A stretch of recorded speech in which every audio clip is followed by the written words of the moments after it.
चिखलियागारी झाला. त्यांच्या वडिलांचे नाव गंगाधर टिळक हे शिक्षक होते. त्यांच्या आईचे नाव पार्वतीबाई. त्यांना लहानपणापासून देशावर खूप प्रेम होते.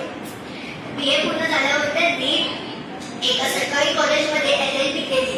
LLB पूर्ण झाल्यावर त्यांनी पुण्यामध्ये एका खाजगी शाळेत गणित शिकवायला सुरुवात केली. भारतावर ब्रिटिशांचे राज्य असल्यामुळे भारतीयांवर